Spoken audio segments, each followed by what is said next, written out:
Lo que me toca hablar hoy es acerca de la audiometría de alta frecuencia y quería comentarles que yo sé que esto queda grabado, pero de todas maneras le pasé a Santiago Parreño un PDF con las diapos, así que para que ustedes tengan, prefiero que escuchen a que tomen nota o lo que fuere. Es más simple de lo que piensan, así que divirtámonos un poco con este tema, que no es tan nuevo, increíblemente. Bueno, hasta ahora lo que ustedes saben es que la audiometría tonal va de los típicos 125 Hz hasta los 8000 Hz, pero se sabe que el oído humano percibe sonidos hasta los 20.000 Hz. Entonces, un poquito lo que surge es qué es lo que pasa en toda esa zona que es tan poco estudiada, ¿no es cierto?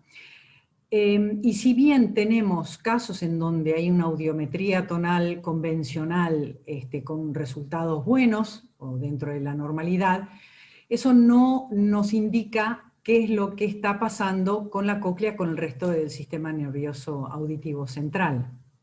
Tenemos que investigar un poquito más. Necesitamos una herramienta un poquito más sensible. Entonces así surgió la audiometría de alta frecuencia o Extended Ultra High Frequency Audiometry en inglés, así lo van a encontrar en la bibliografía, que no es el único estudio que utiliza las altas frecuencias, también hay autoemisiones acústicas de alta frecuencia y potencial evocado auditivo de tronco de alta frecuencia. Pero por el momento vamos a hablar de esta audiometría, que como les dije no es tan nueva. Ya en 1929, con un instrumento que les voy a poder mostrar, se empezó a investigar sin querer las altas frecuencias. Luego Fletcher en los 60 clínicamente empezó a usarlo, pero el tema es que los equipamientos actuales, bueno, y hasta ahora, no son muy conocidos por tener estas frecuencias más agudas. Y además falta consenso, obviamente. Pero detecta un daño coclear tempranamente, ¿no? Esperen que quiero reducir mi tamaño. Ahí está. Entonces, vamos a ver qué tipo de utilidad diagnóstica puede llegar a tener. Ototóxicos, y principalmente puse cisplatino, si bien obviamente no es el único ototóxico, pero la mayor parte de las investigaciones se hicieron con tratamientos de cisplatino. Los problemas de discriminación en ruido deficiente, problemas de localización de la fuente sonora, exposición a ruido o trauma acústico, detección temprana de la hipoacusia, o lo que llamamos presbiacusia precoz, casos de tinnitus, casos de radioterapia, o también para estudiar los procesos de oído medio, ya sea una evaluación postquirúrgica del sistema tímpano-auricular o tímpanoplastía, ¿no? Pero el hallazgo en todos estos casos es que la audiometría tonal convencional da normal, da entre los valores de normalidad. Vamos a ir viendo algunos rápidamente. La ototoxicidad sabemos que empieza en la base, afectando a las altas frecuencias, se mueve hacia el ápex. A lo ancho afecta la primera fila de células ciliadas externas, la segunda, la tercera, hasta llegar a las células ciliadas internas en los casos más serios. Es bilateral y es simétrica, y en este caso la audiometría de alta frecuencia nos sirve para monitorear el efecto del tratamiento ototóxico, el tratamiento con cisplatino, y eventualmente ayudar a la regulación en el suministro de la droga. Obviamente no va a estar, no corre por cuenta nuestra, sino que obviamente lo decidirá el oncólogo tratante, ¿no? Hicimos un trabajo en el hospital hace unos años para corroborar la utilidad de las autoemisiones en el caso del cisplatino. Y fíjense, lamentablemente, esta paciente, cómo perdió la audición ya al día 14 del tercer ciclo de tratamiento, obviamente perdiendo las autoemisiones y perdiendo la percepción en las frecuencias agudas. Si hubiéramos tenido en ese momento las frecuencias más agudas, las altas frecuencias, por ahí se hubiera podido hacer algo para enlentecer el proceso o para evitarlo. Acá ustedes van a ver que yo pongo mucho las citas bibliográficas de donde encontré esta información para que vean, por un lado, que no inventé nada, pero eventualmente para que también puedan leerlo de ahí también. La autotoxicidad también pasa por la cuestión de los fumadores, con el mercurio y el arsénico de los cigarrillos, que causan, obviamente, como sabemos, daño de la cóclea por hipoxia, desmielinización y reducción del flujo sanguíneo. Y obviamente ese daño está en relación directa con la frecuencia del fumado, la cantidad de cigarrillos y los años que lleva de fumador, ¿no?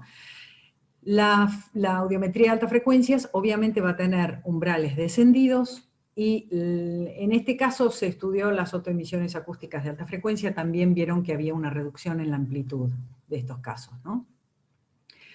En los casos en donde hay problemas de discriminación, puse entre comillas en ruido, porque muchas veces el paciente viene diciendo que tiene problemas de discriminación en ruido o en silencio. Uno de los casos que voy a mostrar más adelante, la señora decía, estaba en la iglesia ella lo único que escuchaba era el pastor. Entonces puede ser en ruido como no, pero el típico speech del paciente va a ser escucho pero no entiendo. Entonces ahí tenemos que tener en cuenta que el habla, o digamos, gran parte de la información más importante para la discriminación más fina del habla ocurre entre los 2000 y los 5000 Hz. ¿Qué pasa? O se quiso saber qué es lo que pasaba en las altas frecuencias en estos casos, ¿no? Entonces, Sade hizo y colaboradores hicieron un trabajo, ella americana, con Inglaterra y Sudáfrica, estudiando 116 personas entre 18 y 56 años, un rango amplio, cuya audiometría convencional daba dentro de los rangos de normalidad, y algunos tenían umbrales aumentados en las altas frecuencias y otros no. Y se le presentaban dígitos de A3 con un ruido de fondo, y se aplicaban filtros de corte diferente para ver cómo percibían. Y obviamente descubrieron que la energía sonora por arriba de la frecuencia más aguda, por arriba de los 8000, contribuye significativamente a la inteligibilidad de esos dígitos. En el anexo encontré, para que vean que cuanto más lindo es cuando se puede ver, ¿no? Un espectrograma de la palabra six en inglés, y fíjense, yo marqué ahí la raya que más o menos correspondería a los 8000 Hz. Fíjense toda la información que aparece en el espectrograma por arriba de los 8000 Hz. Y así ocurre con todos los otros números que se presentaron, los otros dígitos que se presentaron, ¿no? Hay bastante información. Ahora fíjense, porque esto lo hice yo por cuenta mía para que ustedes vean. Fíjense en la parte inferior de cada uno de los gráficos, porque ahí yo corto más o menos dónde estaría el ruido de fondo, ¿sí? Que ahí está normal, ahí lo vuelvo a cortar. Entre 200, 300, 400 Hz es donde ocurre el ruido, el murmullo, el ruido de fondo. Pero fíjense ahora qué pasa cuando yo corto todo lo que está por arriba de los 8000 Hz. Ahí se ve claramente cuánta información perdemos por lo menos de estos dígitos. Ya sé que son en inglés, pero bueno, igualmente es importante para tener en cuenta. David Vitela hizo otro estudio para ver cómo afectaba la inteligibilidad de los fonemas, y tomó un muestrario bastante más chico de 13 personas, pero usó matrices de confusión de vocales y consonantes. Eso es presentarle a los pacientes sílabas directas, o por ejemplo pape, pipo, pu, o por ejemplo ala, ama, ana, para que discriminaran las consonantes específicamente o las vocales específicamente. Y lo que usó fue filtros para que pasara solamente una determinadas frecuencias del habla, ¿no? Y ahí les marqué el gráfico que me robé del trabajo anterior, pero para que ustedes vean el tipo de filtro, la información que pasaba. Usaban ensordecedor para tapar, digamos, la ayuda, entre comillas, que puede dar las frecuencias graves, y usaban voces femeninas y masculinas. Y vieron que ayudaba mucho para las vocales, pero ayudaba aún más para las consonantes el tener estas frecuencias agudas. Lo que también vieron es que la energía de las altas frecuencias es mucho más direccional que el de las bajas frecuencias. Las bajas frecuencias es una energía bastante más difusa. Las altas frecuencias es más direccional, y entonces, obviamente, cuando hay ruido de fondo, si el interlocutor está de frente, ayuda mucho más, o se transmite mejor, atraviesa la barrera del ruido, las altas frecuencias que ayudan y asisten en la discriminación. Otros casos en donde se usa la alta frecuencia es para exposición a ruido, o en el caso del envejecimiento del oído, y sabemos que cuanto mayores son estas exposiciones a ruido, este envejecimiento, menores son las sinapsis del oído interno con las fibras nerviosas, causando o llevando a la que conocemos la sinaptopatía o el hearing loss, que no es lo mismo, los dos no son iguales, pero digamos, la localización de la lesión es similar, y lleva un deterioro de las células ciliadas internas y las externas, y una elevación de los umbrales. Esto la audiometría tonal convencional no lo va a detectar. No va a detectar esos primeros signos de neurodegeneración, pero sí lo va a hacer la audiometría de altas frecuencias.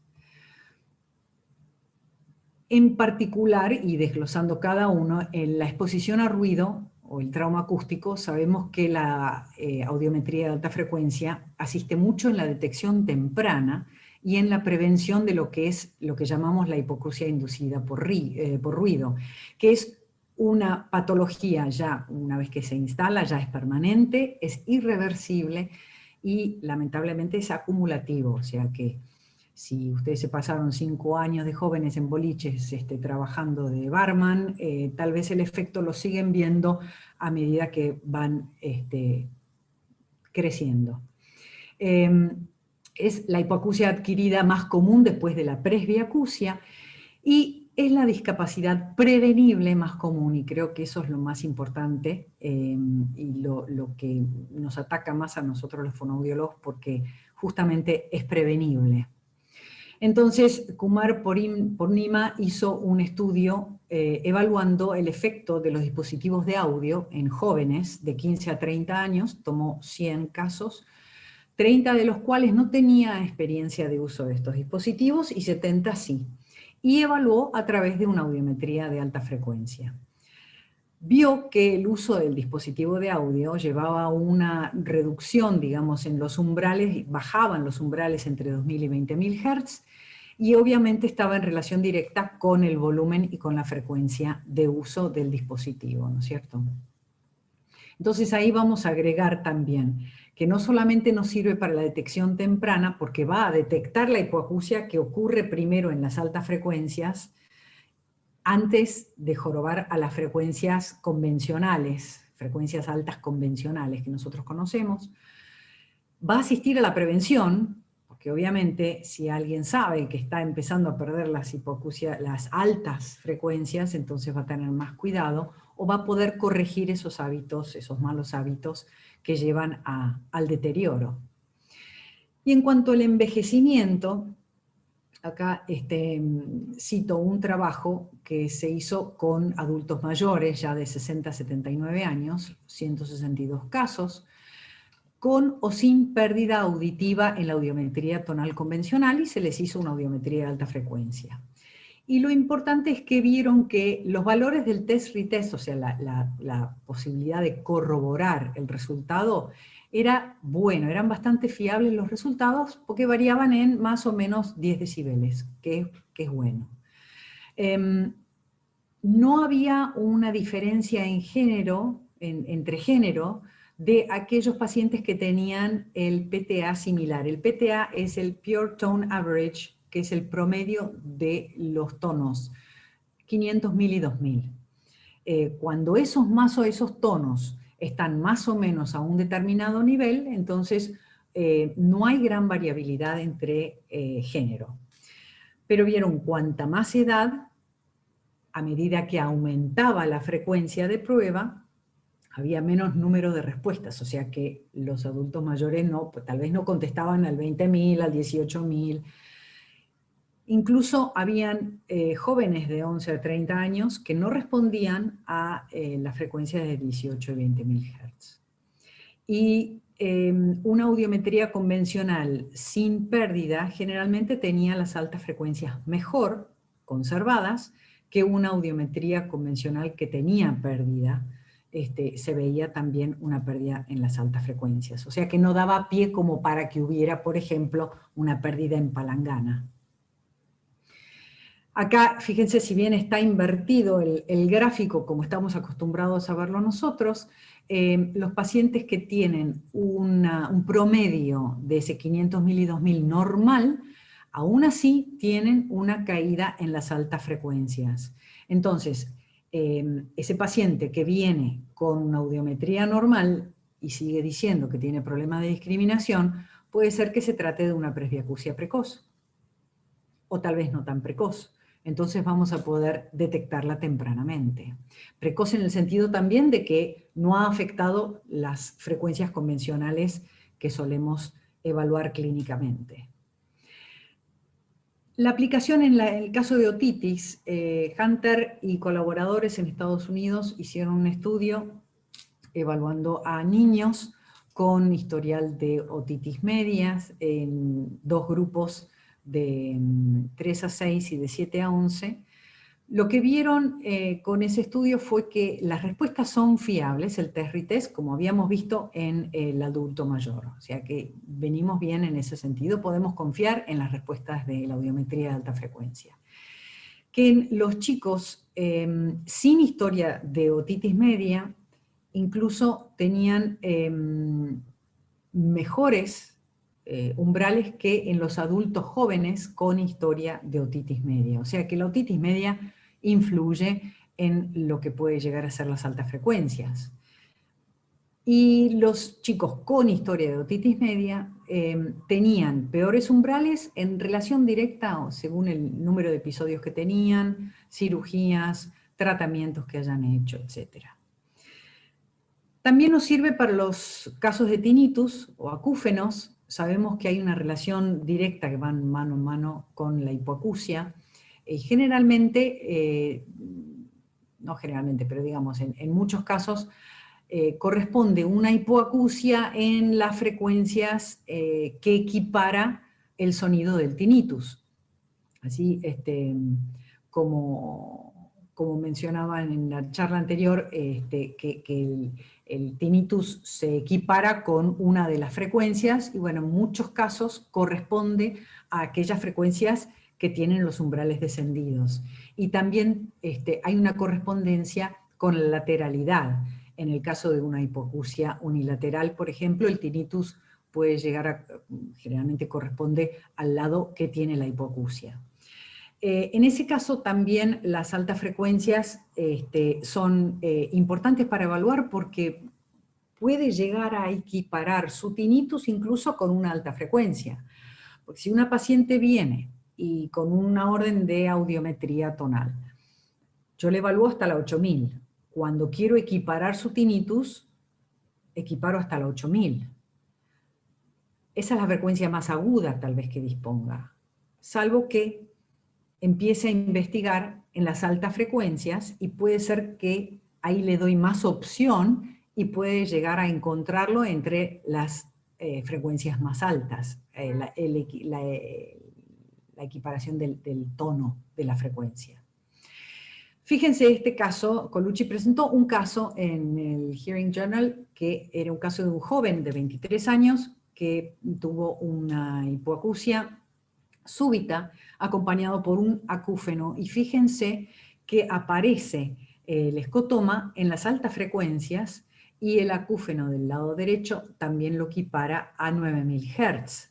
Entonces, en este caso sirvió, por supuesto, seguir investigando en las frecuencias más elevadas. Con lo cual, revela la totalidad de la hipoacusia, confirma el sitio de la lesión y el origen coclear, y obviamente que es un asesoramiento o una herramienta de asesoramiento muy válido para el paciente, que si hubiéramos hecho la audiometría convencional, no la tendríamos. En cuanto a la evaluación de los resultados quirúrgicos, obviamente para, como mencioné, las timpanoplastías y las cadenas osiculares, para evaluar o los daños causados o no en la cirugía, o eventualmente para investigar en la posibilidad de las diferentes técnicas quirúrgicas que se puedan utilizar. Obviamente entonces es importante hacer una audiometría previa a la cirugía y tener algo de referencia. En cuanto al equipamiento, acá en 1929 tenemos un Strukens Monochord, como lo llamaron. Es un dispositivo que usaban para evaluar la audición allá lejos y hace tiempo. No sé si ven mi cursor, pero bueno, el elemento que está hacia la izquierda, que parece una T acostada, sería la parte donde apoya sobre mastoides o sobre frente para hacer vía ósea, y la pestaña que está en el medio, que conecta el instrumento con la cuerda finita inferior, es la que se mueve y junto con un paño embebido en alcohol se podía llegar a producir un sonido acorde a la frecuencia, de acuerdo a donde estaba esa perilla, ¿no? Y ahí, inclusive con ese instrumento tan precario, llegaban a frecuencias muy altas, 16.000, 18.000, sin saberlo tal vez. Hoy en día, gracias a Dios, contamos con equipos electrónicos digitales mucho más avanzados, que tienen que tener una calibración especial para las frecuencias agudas, como también los auriculares que se tienen que usar por los transductores que tienen, son especiales para recibir y transmitir esas frecuencias agudas. La graficación es muy similar a la graficación de la audiometría tonal convencional, pero con las frecuencias altas a continuación de la 8000, y tenemos las intermedias, la 9000 y la 11200, que a veces pueden aparecer como no, pero generalmente las típicas de base son estas que están marcadas. La graficación va a ser exactamente la misma que la audiometría convencional, con los mismos símbolos para oído derecho y oído izquierdo, respetando los colores, los símbolos de no percepción. No se toma la vía ósea en las altas frecuencias. Y en el tema de normatización es un tema bastante complejo, porque como se está empezando a usar más, están empezando a necesitar alguna normatización un poco más creíble o general.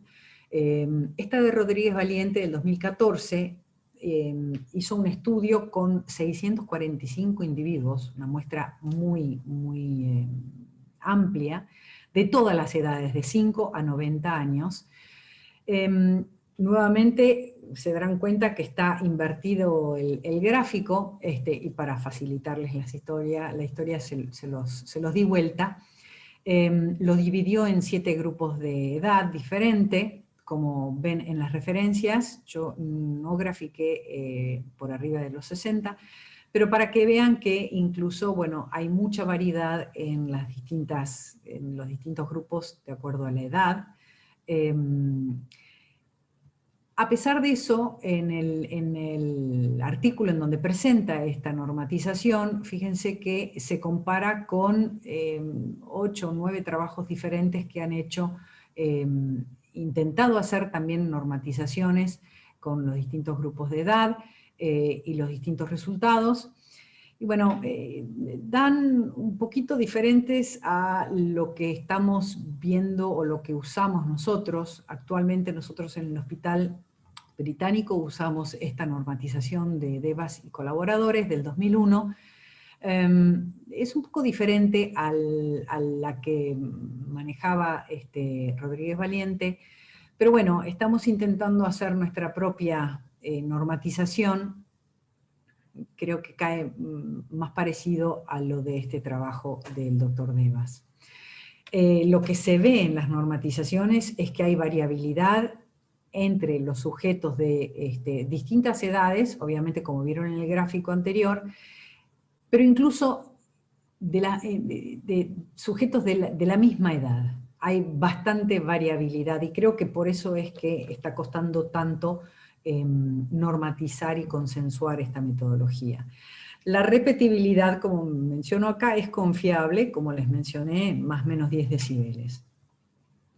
Ahora les voy a presentar algunos casos del hospital, una señora de 50 años que vino con el speech de escucho pero no entiendo. Entonces, obviamente, por la audiometría tonal convencional, hay una caída ahí en la frecuencia 8000, pero después cuando hicimos las altas frecuencias vimos que había mucha diferencia con esta normatización que usamos, que repito que es la de Devas, hay mucha diferencia, con lo cual eso es lo que puede llegar a estar pasándole a esta señora. Acá hay otro caso del escucho pero no entiendo, de una señora de 57 años, también en este caso se ve una pequeña caída del derecho con respecto al izquierdo. Las altas frecuencias, fíjense que el izquierdo da incluso mejor que el derecho, hay una diferencia importante, con lo cual lo más probable, esta señora es bastante reciente, y sé que la mandaron a hacer una resonancia, si bien no tiene acúfenos, pero hay que investigar esa asimetría. Acá hay otro caso esta es la señora que iba a la iglesia y que escuchaba pero no entendía y decía que el sonido salía por los parlantes y todo el mundo decía que se escuchaba bien y ella no lo escuchaba bien, y cuando se evalúan las altas frecuencias, fíjense que también para su rango etario digamos de entre los 50 y 60 años hay una diferencia considerable. Acá tenemos un médico de nuestro hospital que de 31 años, un varón, tiene una hipoacusia inducida por ruido. Él cuando era joven trabajaba en un boliche y tenía el parlante del lado izquierdo. Entonces, si yo me quedo con la audiometría hasta 8000 Hz, tiene un escotoma bilateral, un trauma acústico de primer grado, típico, pero fíjense lo que pasa en las altas frecuencias, entonces ahí se le complica bastante la percepción. Y este caso también es otro médico del hospital, también un varón de 34 años, que se autodiagnosticó una presbiacusia precoz, tiene la misma patología su hermano, y él ya se hizo una resonancia, se hizo todos los estudios pertinentes, y por eso llegó a la conclusión que tenía una presbiacusia precoz. Así que vamos a ver algunas consideraciones finales de la audiometría de alta frecuencia, que es un método subjetivo de fácil realización, por supuesto, corrobora la lesión coclear mínima, facilita el control periódico de los pacientes que tienen riesgo auditivo, los detecta incluso tempranamente, confiabilidad de las respuestas, intrasujeto en más o menos 10 decibeles en las altas frecuencias, cuando en la audiometría tonal convencional es más o menos 5. Así que venimos bien con eso. Hay una variabilidad en la población en general, entonces obviamente hay que tener en cuenta ese factor, pero como los ejemplos que les mostré antes, la diferencia era bastante gruesa, era bastante importante con respecto a la normatización. Entonces eso es lo que hay que rescatar como para poder asignarle un poquito el porqué del problema, ¿no? Si nos preguntamos, bueno, pero aumenta el tiempo de evaluación, lo único que podemos hacer, digamos, para que no nos jorobe, es revisar una frecuencia, la 12500, por ejemplo. Yo muchas veces hago eso cuando no piden la audiometría de alta frecuencia, reviso la 12500 y si veo que hay una diferencia, entonces ahí sugiero, pongo la sugerencia, se sugiere realizar audiometría de alta frecuencia, como para que ya que hay una sospecha de que en la alta frecuencia puede estar jorobado. A grandes rasgos, según Valiente, decían que los menores de 40 percibían bien hasta los 18.000 Hz, entre 40 y 50 ya baja 14, y más de 50 años llega hasta 11.200. Yo no sé si les habrá llegado, a mí me llegó, por WhatsApp, esa aplicación o esa app que se abre, y pasan un tono que cada vez se hace más agudo y marca, ahí indica cuál es la frecuencia que se va transmitiendo, para ver hasta dónde uno escucha. Es bastante acertado. Yo llego hasta los 11.000 y dejémoslo ahí. Y esto que explica quejas de los pacientes es muy importante, porque muchas veces el paciente viene a la consulta con el otorrino, no escucho bien, me cuesta discriminar, no sé qué es lo que pasa, siento que escucho bien, pero no discrimino. Y si nosotros le presentamos una audiometría convencional normal, entonces no es una buena explicación para el paciente se va del consultorio sin una respuesta a su problemática, ¿no? En cambio, muchas veces, muchas más de las que nosotros imaginamos, esto puede llegar a ser una respuesta, ¿no? La consideración del equipamiento, obviamente hay muchos equipos que no cuentan con las altas frecuencias, así que hay que ayornarse urgentemente con equipos modernos que lleguen hasta las altas frecuencias. Hay equipos que llegan hasta los 16.000, hay equipos que llegan hasta los 20.000. También lo que tienen que tener en cuenta es que hay un límite de salida de las altas frecuencias, un rendimiento máximo. Entonces, eso también tienen que tenerlo en cuenta porque a veces si llega hasta la 20.000, pero el rendimiento máximo de la 20.000 son 20 decibeles, no sé hasta qué punto sirve mucho eso, especialmente para las edades más avanzadas, ¿no? Sirve obviamente la alta frecuencia para monitorear y para los cuidados y los recaudos correspondientes, para lo cual es importante tener una audiometría de alta frecuencia de base. Así que en realidad tenemos que hacerle a todo el mundo una audiometría de alta frecuencia de base para poder tener una referencia después si es que hay algún problema futuro. Y lo que nos brinda es información, concientización, educación y obviamente prevención de daños futuros. Entonces, sabiendo que las altas frecuencias son importantes para la discriminación en ruido y en salas reverberantes, y que podemos evaluar los oídos con frecuencias hasta 20.000, ¿por qué solo hacerlo hasta los 8.000 Hz? Así que yo espero con esto haberlos convencido de pedir audiometrías de alta frecuencia a granel para ver cómo es que vamos percibiendo las altas frecuencias, poder hacer nuestras investigaciones, incluso, ¿por qué no normatizaciones? Y hacer estudios más exhaustivos de lo que es la percepción coclear, ¿no? Aquí les dejo la bibliografía, está en el PDF como mencioné, la bibliografía que utilicé, y quería nuevamente agradecerles y estoy a su disposición para...